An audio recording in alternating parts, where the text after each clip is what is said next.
नमस्कार प्यारे मित्रों, मैं गौरव सिकरवार AWT परिवार में आपका हार्दिक स्वागत और अभिनंदन करता हूं। भारत की भूमि, जैसा कि आप सबको पता है, कोई परिचय की मोहताज नहीं है, वीरों की भूमि है। आपके यहाँ पे शस्त्र और शास्त्र दोनों पूजे जाते हैं और जहाँ पर जैसा आपको ज़रूरत होती है हम उसी के तरीके से इनका प्रयोग करते हैं। इसी तरीके से भारतीय सेनाएं भारतीय सैनिकों को जितना सम्मान देती हैं उतना ही अपने शस्त्रों को भी सम्मान देती हैं, उतना ही अपने जितने भी संसाधन हैं उनको सम्मान देती हैं और एक पूरे यूनिट की तरह कार्य करती हैं। कुछ ऐसा ही हुआ बीते 26 सितंबर 2025 को, जब भारत के एक अजय योद्धा को, जो कि आकाश का अजय योद्धा था, उसको विदाई दी गई। और ये विमान किसी परिचय का मोहताज नहीं है। इसने आपके पाकिस्तान वॉर में धज्जियां उड़ा के रख दी थी, इसने कारगिल वॉर में बहुत अच्छी भूमिका निभाई और लेटेस्ट F-16 विमान को उड़ाने वाला 60 साल पुराना अजय योद्धा MiG-21, जिसके रिटायरमेंट के प्लान के बारे में सबको पता है, जिसने अभी रिटायरमेंट लिया है, भारत के आकाश के स्क्वाड्रन का एक बहुत बड़ा लीडर, उसकी बात करेंगे आज हम। क्या था MiG-21, किस तरीके से इसने भारत की सेवा की और इसके क्या मायने हैं। तो आइए आज शुरू करते हैं आपकी क्लास। MiG-21 भारत के आकाश के योद्धा की, एक अजय योद्धा की विदाई। आप पीछे देख पा रहे होंगे, मैंने लिखा भी है और ये आपको तस्वीर भी दिख रही है, जो किसी परिचय का मोहताज नहीं है। MiG-21 भारत के आकाश के अजय योद्धा की विदाई। और इसे शुरू करने से पहले मेरे को एक शेर याद आ रहा है और मैं आपको एक्सप्रेस करना चाहूँगा। मेरी बड़ी दिली इच्छा थी कि मैं इसे बोलूं। तो हमारे जाने के बाद महफिल में अफसाने बयां होंगे और बहारें हमको ढूंढेंगी और हम ना जाने कहाँ होंगे। और कुछ इसी तरीके से जब इसकी विदाई हुई तो हमारे air chief marshal, air field marshal Amardeep Singh की आंखें नम थीं, क्योंकि ये उनका वो साथी था जिसे वो आखिरी बार उड़ा रहे थे। और इसके बाद MiG-21 भारत के आकाश के इतिहास के पन्नों में दबा रह जाएगा और इसको हमने एक ग्रैंड विदाई दी, एक ग्रैंड रिटायरमेंट दिया। आप पीछे की तस्वीरें देख सकते हैं। आप हमारे एयरफोर्स चीफ आपके अमरदीप सिंह, साथ में है डिफेंस मिनिस्टर राजनाथ सिंह, और ये थी MiG-21 की आकाश में, भारत के आकाश में आखिरी उड़ान, जिसकी कुछ तस्वीरें हैं। साथ में दिया जा रहा है उसको वाटर सैल्यूट, क्योंकि इसने भारत के न जाने कितने ही नागरिकों की रक्षा की है। भारत के एयर डिफेंस को संभालने की जो रीढ़ की हड्डी रहा है वो रहा है MiG-21। आइए आगे बढ़ते हैं और देखते हैं इसके बारे में खास बातें। सबसे पहले हम बात करेंगे रिटायरमेंट सेरेमनी की और थोड़ी सी बात कर लेंगे कि MiG-21 की फुल फॉर्म क्या है। तो एक रशियन USSR के द्वारा ये बनाया हुआ एक विमान है, जेट इंजन है। और जैसा कि आपको पता है कि डिफेंस पार्टनर हमारा सबसे अच्छा रूस है और इसके हथियार इतने ज़्यादा रिलायबल हैं कि दुनिया में 5वीं पीढ़ी के विमान चल रहे हैं, 8वीं पीढ़ी के विमान चल रहे हैं, लेकिन आज भी MiG-21 आपके नई पीढ़ी के विमानों को टक्कर देता है। भले ही स्पीड में वो पूरा ना रहे, लेकिन आपका जब अभिनंदन ने विमान उड़ाया था F-16 तो वो 60 साल पुराना MiG-21 बाइसन ही था। और पूरी दुनिया ने देखा कि कोई भी चीज़ जितनी पुरानी होती है और जब उसमें भारत के पायलट बैठते हैं तो वो शस्त्र जो होता है उसको डेट की उम्मीद नहीं होती, बस वो सीधे प्रहार करता है और चाहे आप नए हो या पुराने हो आप उधेड़ दिए जाते हो। तो शुरू करते हैं MiG-21 के इतिहास के बारे में। MiG-21 यानी कि मिकोयन गुरेविच 21, इसका रिटायरमेंट हुआ। Ceremony was held on September 26, 2025 और ये चंडीगढ़ एयरबेस में रिटायर किया गया। हालांकि इसका रिटायरमेंट के चरण काफ़ी सालों से चल रहे थे, लेकिन फाइनल रिटायरमेंट जो हुआ इसका वो चंडीगढ़ एयरबेस में हुआ।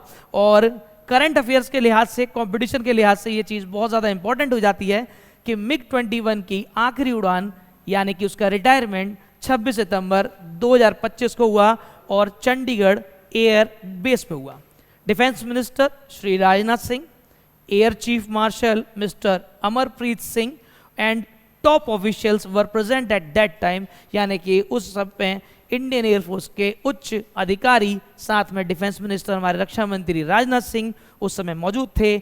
और ये जो यूनिट्स थी, जैसा कि मैंने आपको अभी बताया कि एक सिस्टमेटिक तरीके से इसको रिटायर किया गया। देखिए, कोई भी चीज़, आर्मी हो या एयरफोर्स हो, इनमें जब भी कोई चीज़ ली जाती है तो सिस्टम से चरणबद्ध तरीके से तो ली जाती है, और रिटायरमेंट भी एकदम से नहीं किया जाता, बल्कि उसके सब्स्टिट्यूट जो होते हैं, उसके अल्टरनेटिव्स जो होते हैं, पहले उनको उससे रिप्लेस किया जाता है और धीरे धीरे करके इसको रिप्लेस करना शुरू किया जाता है। तो शुरुआत तो इसकी 2021 या 22 के आसपास से होना शुरू हो चुकी थी, लेकिन जो फाइनल रिटायरमेंट हुआ है उसमें जो आपकी स्क्वाड्रन थी वो कौन कौन सी थी, तो नंबर 23 पैंथर्स और नंबर 3 कोबरा स्क्वाड्रन को, जिसमें 36 जेट, एक स्क्वाड्रन होता है, ग्रुप होता है, और उस ग्रुप में लगभग 20 से लेकर के और 36 तक जितने भी आपके रिक्वायरमेंट है उस हिसाब से आपके प्लेन रखे जाते हैं और उसको स्क्वाड्रन बोला जाता है, और वो अलग अलग डिफेंस कमांड सेंटर पे तैनात की जाती हैं।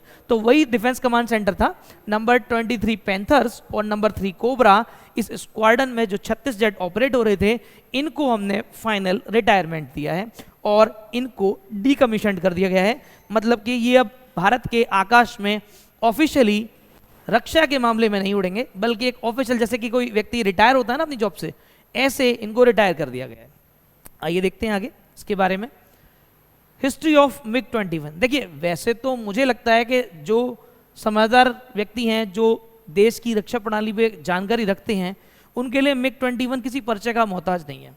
और जिसको याद भी नहीं है, तो उन्होंने देखा कि जब पुलवामा का अटैक हुआ, जो क्रूर आतंकवादियों ने हमारे 40 से ज़्यादा सीआरपीएफ के जो जवान शहीद किए थे 14 फरवरी को 2019 में, उनको जवाब देने के लिए हमारा मिग 21 बाइसन उड़ा और पुलवामा के बदले को हमने बालाकोट एयर स्ट्राइक से लिया, जहां 350 से ज़्यादा आतंकवादियों के हमने परखच्चे उड़ा दिए।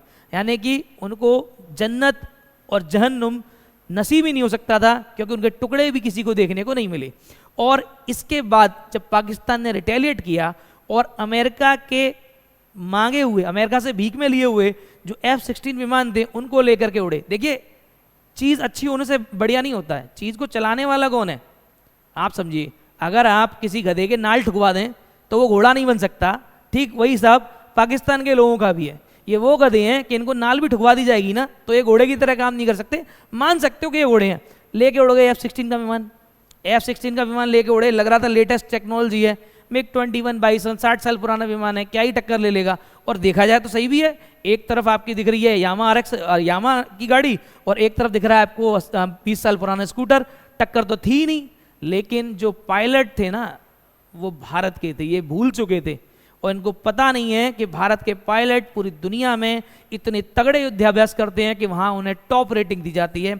और कुछ इसी तरीके से मिग 21 बाइसन जो कि अभिनंदन उड़ा रहे थे, उन्होंने पाकिस्तान के F-16 विमान को आपका इसको ध्वस्त किया, और कुछ टेक्निकल प्रॉब्लम की वजह से इनका विमान गिर भी गया।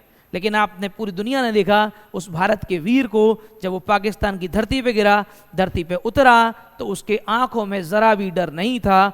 और यही एक चेतावनी थी भारत की द्वारा दिए गए पाकिस्तान को कि हमारे यहाँ के सैनिक किसी भी विपरीत परिस्थिति में अपना आपा नहीं खोलते हैं। तो चाहे मिग 21 ले लो, चाहे पायलट ले लो, दोनों दो शरीर और एक जान के रूप में काम करते हैं, और इसीलिए इसकी विदाई थोड़ी ज़्यादा इंपॉर्टेंट हो जाती है।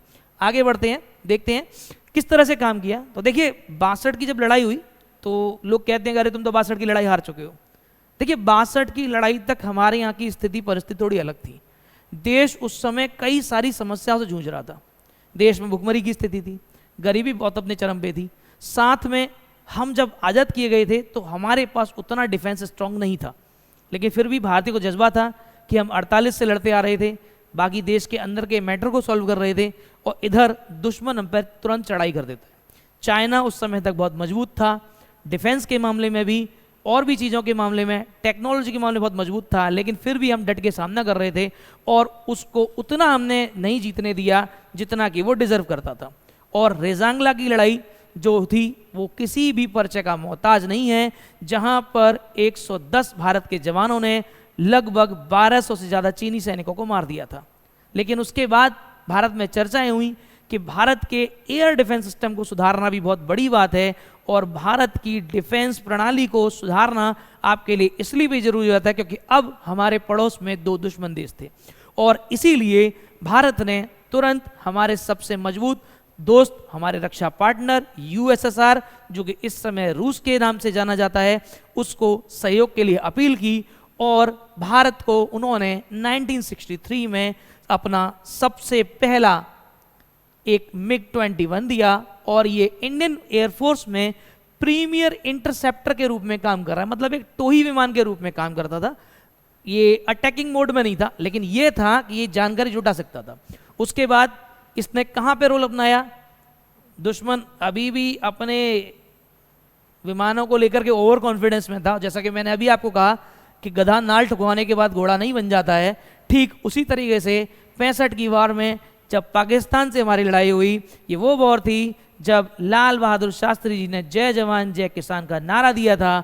उसी समय इस 65 की वॉर के बाद और 71 की वॉर में इसने अपना बहुत ही मजबूत रोल निभाया और एहसास कराया कि MiG-21 अगर किसी के पास में है तो जीत उसकी पक्की है।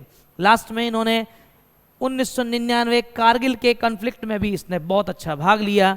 भारत को 700 से ज़्यादा जेट, अनऑफिशियली मैं आपको बताऊं तो जहां तक मेरा अंदाजा है 815 जेट्स के आसपास, बहुत बड़ी संख्या है ये MiG-21 दिए जा चुके हैं, जिसमें शुरू में जो MiG-21 थे वो वहीं से असेंबल होके आते थे, लेकिन इसके बाद में आपके भारत में हिंदुस्तान एरोनॉटिक्स लिमिटेड HIAL ने इसको आपका अपने यहाँ पे ही इन्बिल्ट करना शुरू किया, असेंबल करना शुरू किया और इसकी संख्या लगभग 800 तक पहुँच चुकी थी।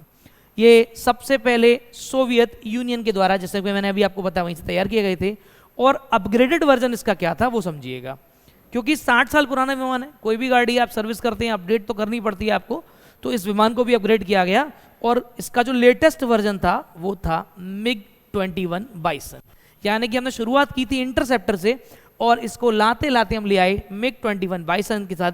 और इसमें एडवांस वेपन, आप जब F-16 को उड़ा रहे हो तो जाहिर सी बात है कि एडवांस वेपन रहे होंगे इसमें, साथ में GPS, बहुत सारी चीज़ें, मॉडर्न एविनिक्स, काफ़ी सारी चीज़ें इसमें दी गई थी। और अभी मैंने आपको चर्चा की थी कि बालाकोट एयर स्ट्राइक में अभिनंदन जिन्होंने इसको F-16 को उड़ाया था, तो MiG-21 था और बाइसन उसका नाम था अपग्रेड वर्जन का। यहाँ देखिएगा पाकिस्तान के जीजा श्री अभिनंदन जी को, जिनको लेकर के इन्होंने बहुत तारीफ की, इनको चाय पिलाई, बड़े खुश हुए कि हमने जीजा को चाय पिलाई है। एडिटेड वीडियो ले लेके आ रहे थे, लेकिन बाकायदा उनको भेजा गया इज्जत के साथ, क्योंकि उनको पता था कि अगर जीजा जी को ज़्यादा समय तक रखा गया तो उनके घर वाले यहाँ से सबको उठा के ले जाएंगे। और गदर पिक्चर तो आपने देखी हुई है, सनी देओल वाला अगर वो डायलॉग वहाँ पर दिख जाता, जैसे सकीना को लेने के लिए, जबकि वो तुम्हारे यहाँ की थी, सोचिए, जबकि वो तुम्हारे यहाँ की थी, सकीना तुम्हारे यहाँ की थी, उसको लेने के लिए नल उखाड़ करके गदर से सनी देओल ला सकता है, तो ये तो हमारे यहाँ के थे, इनको अगर आप नहीं बेचते तो फिर हम लेने चले जाते, और जब हम लेने जाते तो पता नहीं क्या क्या लेके आते। तो आप समझिए बात को, इस चीज़ को देखिएगा। तो MiG-21 उड़ाने वाले भारत के वीर किसी बॉलीवुड स्टार को भी टक्कर दे जाएं, अभिनंदन सिंह, जिन्होंने MiG-21 बाइसन से F-16 की धज्जियाँ उड़ाई थी। चलिए आगे बढ़ते हैं, देखते हैं इसके फीचर्स और वेरिएंट्स के बारे में, किस तरीके से ये काम करता है।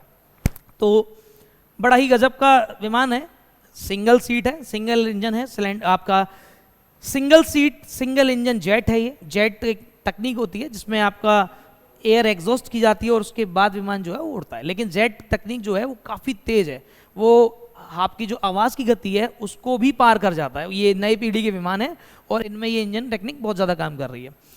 It is a multi role and ground attacker. देखिए मल्टी रोल का क्या मतलब है, ये टोही विमान के रूप में भी काम कर रहा है, इंटरसेप्टर जैसा कि आया हुआ था, ये एयर टू एयर फाइट कर सकता है, ये एयर टू लैंड पे बॉम्ब गिरा सकता है, तो ये मल्टी रोल काम कर रहा है। मतलब आप इसको आप लड़ाई में लेके जा रहे हो तो आपके लिए दुश्मन के टारगेट को हवा से नीचे उड़ा देगा, ऊपर कोई हवाई जहाज उड़ रहा होगा F-16 वगैरह का, उसकी रेल बना देगा।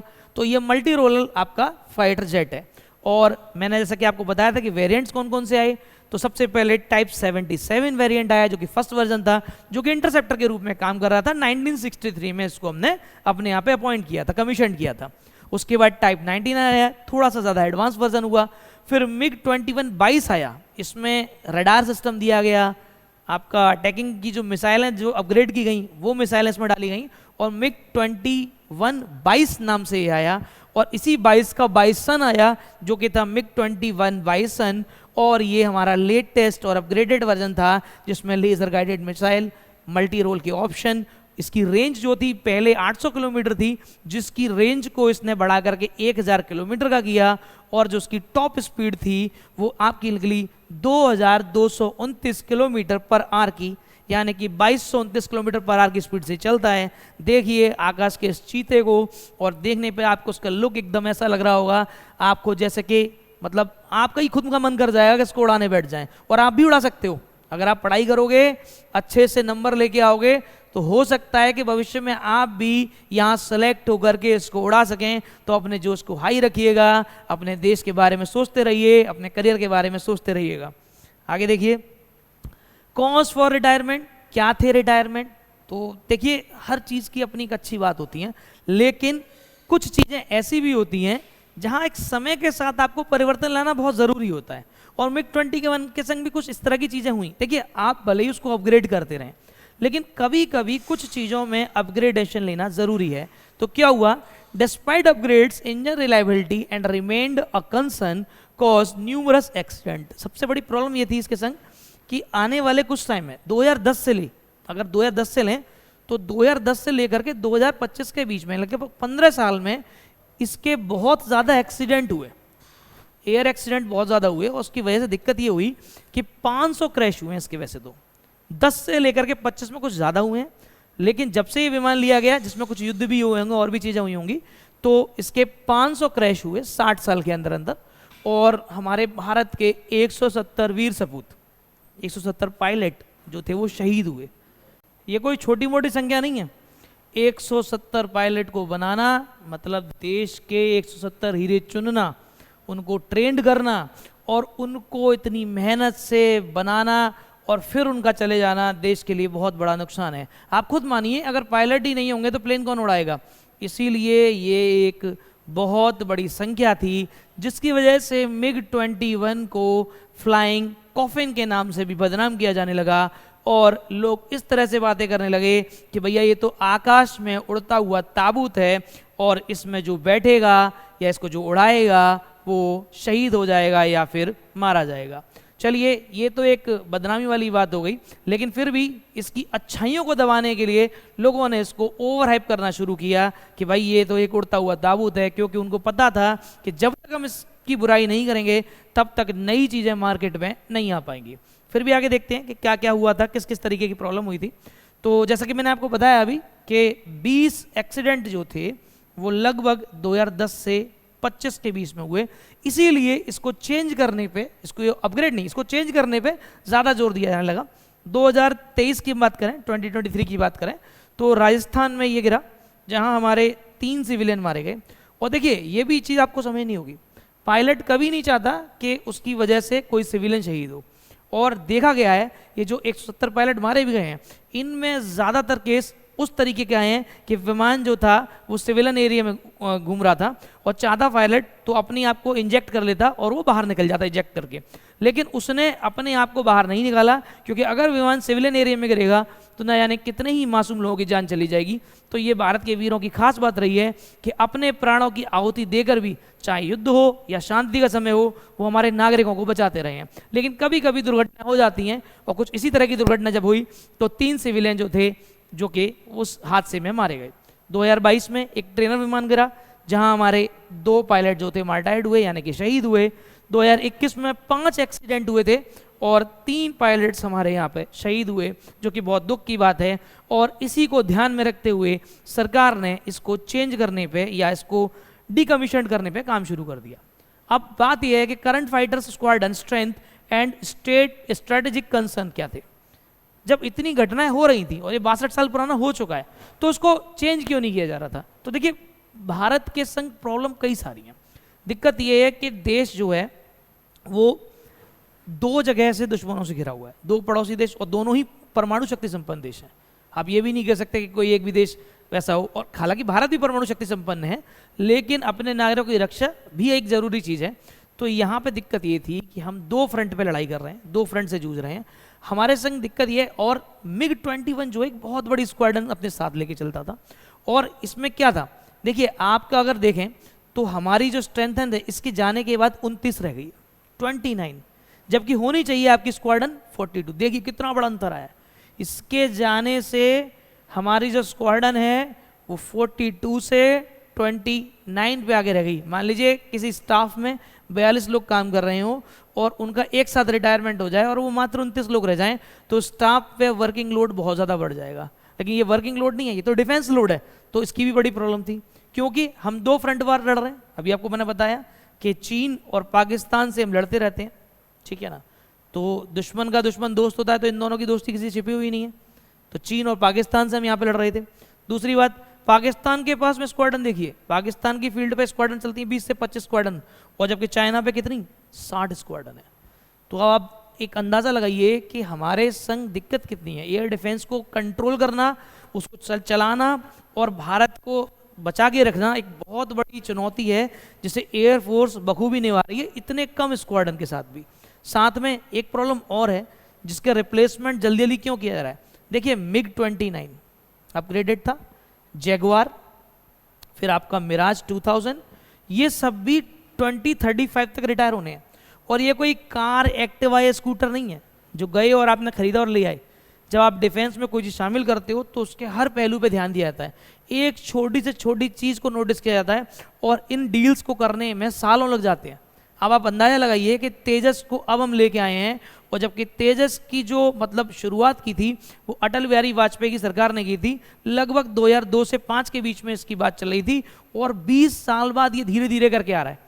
तो इसका रिप्लेसमेंट भी समझ लीजिए, MiG-21 को जब हम रिप्लेस कर रहे हैं तो कर रहे हैं हम आपके सिंगल इंजन तेजस से। ये लाइट कॉम्बैट विमान है जो कि भारत का स्वदेशी विमान है, उससे हम इसको रिप्लेस कर रहे हैं। इसकी स्क्वाड्रन की जगह पे हम तेजस की स्क्वाड्रन को लेके आ रहे हैं। लेकिन आप फिर भी देखिए 20 साल वहाँ लगे, तो भारत के डिफेंस में एक बहुत बड़ी भूमिका निभा रहा था, जिसकी वजह से हमें तब तक रुकना पड़ा जब तक तेजस जैसा सब्स्टिट्यूट यानी कि अल्टरनेट यानी कि इसका विकल्प हमारे पास में नहीं आ गया। और जब विकल्प आ गया तो धीरे धीरे करके हम इसको रिप्लेस करने लगे, और इसी क्रम में हम इनको भी आगे लेके जाएंगे।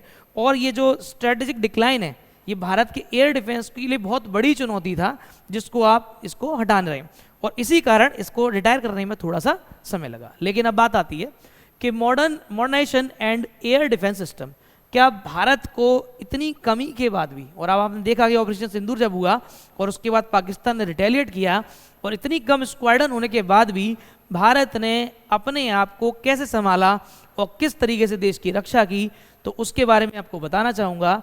एक बार दोबारा स्लाइड पर नजर मार लेते हैं। पहले, India is focusing on strengthening air defence through surface to air missile. आप समझिएगा, भारत ने जब तक प्लेन्स के सब्स्टिट्यूट यानी कि स्क्वाड्रन्स पूरी नहीं हो जाती, तब तक के लिए भारत ने एक चीज़ करी हुई है कि भले ही हम अटैकिंग मोड में ना रहें, लेकिन हम डिफेंसिव मोड में अच्छा काम करेंगे। और इसके लिए भारत ने surface to air missile system बनाया, यानी कि ज़मीन से हवा पर मिसाइल मारने का सिस्टम बनाया हुआ है, जिसकी वजह से भारत के अंदर कोई रॉकेट मिसाइल आती भी है या फिर कोई विमान आता है बिना परमिशन के, उसको हमारी मिसाइलें यहीं से उड़ा दें। और इसके लिए हमने दुनिया की सबसे गजब की जो मिसाइल ली है, उसका नाम है आपका S-400। रशिया फिर से हमारा डिफेंस पार्टनर, और ये अमेरिका की THAAD 25 को रिप्लेस करके ली गई है। अमेरिका चाहता था कि भारत THAAD 25 ले, लेकिन भारत ने कहा कि भारत की रक्षा आपके व्यापारिक सौदों से ज़्यादा ज़रूरी है, तो भले ही आप हमें धमकी दें या मार्केट में दबाव डालें या टैरिफ जैसी चीज़ें बढ़ाएं या हम पे सैंक्शन लगाएं, लेकिन ये बात सच है कि आपकी THAAD 25 S-400 के सामने नहीं टिकती, तो हम डंके की चोट पे इसको लेंगे। और भारत ने S-400 को अपने एयर डिफेंस सिस्टम में शामिल किया। लेकिन आपकी सरकार स्वदेशी पर भी काम कर रही है, इसीलिए हमारे यहाँ इंडिजीनियस मिसाइल सिस्टम आकाश तीर, जिसके तीर पाकिस्तान नहीं ले पाया, और आकाश तीर डिफेंस सिस्टम ने भी बहुत अच्छा काम किया। और S-400 और आकाश तीर सिस्टम ऑपरेशन सिंदूर के बाद आपके एक्टिव रहे, और एक्टिव रहने के बाद भारत के प्रत्येक नागरिक की जो रक्षा इन्होंने की है उसको पूरी दुनिया ने देखा, और इसके साथ जो मिसाइलें भारत ने यूज़ की थी उनको पूरी दुनिया ने देखा। साथ में इनके बाद में भारत भी आपका एक रक्षा बाजार में अपने कदम उठा चुका है, और देश दुनिया से भारत की मिसाइलों को खरीदने के लिए ऑर्डर्स आना शुरू भी हो चुके हैं, जिसमें फिलीपींस इस पर काम कर रहा है, साइप्रस आपसे अपने लिए चीज़ें ले रहा है, और इस तरीके से हम धीरे धीरे करके डिफेंस डीलिंग में भी इन अमेरिका को और फ्रांस को और इन भी जितने भी देश हैं उनको हम टक्कर देना शुरू कर चुके हैं। तो यहाँ पे 2 मिसाइलें आपके लिए सब्स्टिट्यूट में रखी गई हैं जब तक स्क्वाड्रन पूरी नहीं हो जाती है। एक है आपका S-400, दूसरा है आपका आकाश तीर, और इसके अलावा कई सारी डिफेंस चीज़ें जिनको लेकर के मैं आगे डिटेल में वीडियोस बनाऊंगा कि कौन कौन सी मिसाइल भारत में काम कर रही हैं, किस तरीके से और डिफेंस सिस्टम हमारे काम कर रहे हैं। फिलहाल के लिए आप ये समझिए कि डिफेंस सिस्टम को अभी काबू में रख के जो बैठी हुई हैं ये 2 मिसाइलें बैठी हुई हैं, 2 सिस्टम बैठे हुए हैं। The system provide critical interim air defence. अभी मैंने बताया कि जब तक फाइटर स्ट्रेंथ नहीं बढ़ जाती हमारी, जब तक हम मिग के रिप्लेसमेंट को पूरा नहीं कर लेते, तब तक भारत इस पे काम करता रहेगा, लगातार काम करता रहेगा, और ये वाकई में बहुत अच्छा काम कर रही है। चलिए देखते हैं आगे। तो ये है S-400 एयर डिफेंस सिस्टम जो कि अब तक 100% अपना रेट दे चुका है। इसने एक भी मिस्टेक नहीं की, और जब जब दुश्मन उड़ के भारत के आपके क्षेत्र में आया तब तक उसको उड़ा दिया गया, बिखेर दिया गया S-400। और ये है आपकी आकाश तीर एयर डिफेंस सिस्टम। ये दोनों चीज़ें ये स्वदेशी है, इसलिए थोड़ा सा और इम्पोर्टेंट हो जाता है क्योंकि भारत के टैलेंटेड वैज्ञानिकों ने, भारत के रक्षा पार्टनर्स ने भारत की स्वदेशी ताकत को समझा और इसको अपने एयर डिफेंस में शामिल किया, और इसने भी हमारी उम्मीदों पे पूरा काम किया है। तो ये 2 चीज़ें MiG-21 के रिप्लेसमेंट पे काम कर रही हैं। तो प्यारे मित्रों, आपने देखा कि MiG-21 भारत को लगभग 62 वर्षों से अपने डिफेंस की छाया में रखे बैठा हुआ था। तो जब कोई मशीन हो, एक हमसे जुड़ाव हो जाता है उस मशीन का, और वो मशीन ही क्यों ना हो लेकिन उसने इंसानी ज़िंदगियों को बचाया है, तो एयर डिफेंस के इस योद्धा को एक ग्रैंड रिटायरमेंट देना तो बनता था, और उसी रिटायरमेंट को पूरी दुनिया ने देखा। और उसकी जो अंतिम उड़ान थी 26 सितंबर 2025 को हुई चंडीगढ़ एयरवेज पे, और इस भारत के आकाश के अजय योद्धा को विदाई दी गई। आशा करता हूं कि आपको इस वीडियो से सीखने के लिए बहुत कुछ मिला होगा।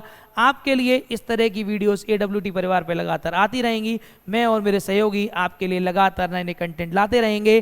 कृपया करके आप हमारा साथ देते रहिए, वीडियोस को शेयर करते रहिए, लाइक करते रहिए और चैनल को सब्सक्राइब करते रहिए। तब तक के लिए धन्यवाद।